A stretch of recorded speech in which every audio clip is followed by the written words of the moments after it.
Can you collaborate, investigate, innovate, and revise to solve a problem? Objectives. We will learn about the iterative cycle of design.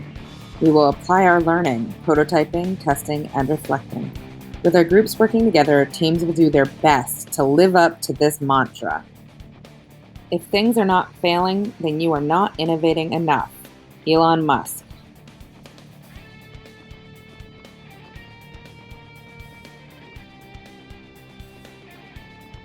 Hey, it's Ms. Wazlowski. I'm so glad you're joining me for this awesome STEM challenge.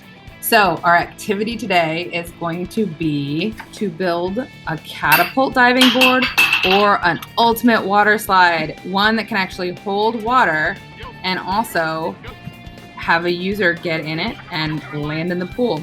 This is our user. First, take out your learning kit. It should look like a shoebox. And this is what you're going to use from now until December. We'll hopefully provide you with a lot of supplies that you need for the coming few months while we're stuck at home doing half of our learning at home. If you look inside your kit, you should have duct tape, scissors, little paper tubes, craft sticks, aluminum foil, Lego figurine. In addition, you can find anything that you might have recyclables lying around, any of the school lunch containers if you're picking up the free lunches, and anything else you might have around your house. I grabbed a bunch of these little mechanical pencils. Okay, now let's talk design. There's a 5-stage cycle. All design begins with defining the problem. I've done that for you.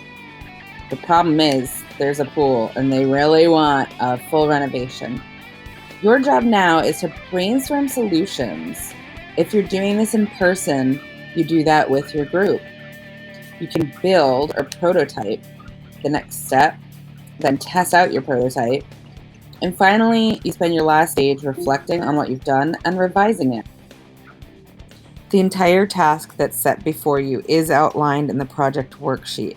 However, there's also going to be an iterative design sheet so you can evidence the learning that you're doing as you do it. Use as many copies as you want of this. You can duplicate it in Google Sheets. Now we're going to watch a video created by PBS Kids and see how some students used the design process to build a vehicle.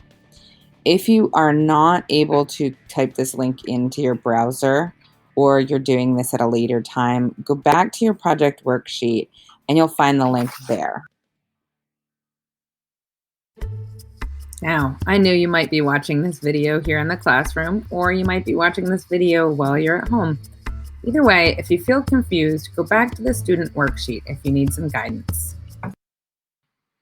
If you're doing this project right now at home and you're doing it by yourself, go ahead and take a look at the group roles section of the worksheet.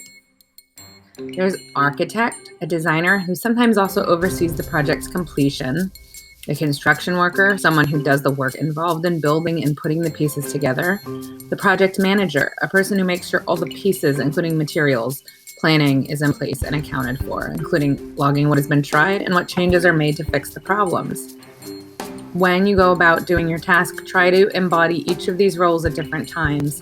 See if you can take turns as you do this and cycle through the different processes. I'd like to see people step outside of their comfort zones, and everybody should have a chance to lead the group in the problem solving. Okay, I'm just going to review. We've defined the problem for you. Your job is to brainstorm solutions, prototype or build a solution, test your prototype, and then reflect what you've done and revise it. Your visual organizer that is included at the bottom of your worksheet will help you do this, and you can use it on Google Docs or take some printouts home. The last step I wanted to tell you about is our rubric. It's attached to the document, and you can see how you're going to be evaluated at the very end. Yes, I know rubrics are very confusing sometimes, but take a look at the confused face examples and aim for the wow face examples.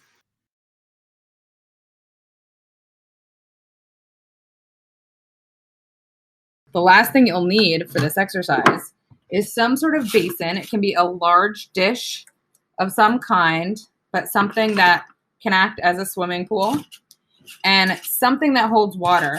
You don't need to pour the water in just yet, but anything that holds water will do. You can use a mason jar, kind of like this one, or anything that you've got at your house. If you've got one of these in the trash, fill this with water, and this can be your device for that. All right, let's see what kind of ideas you might come up with.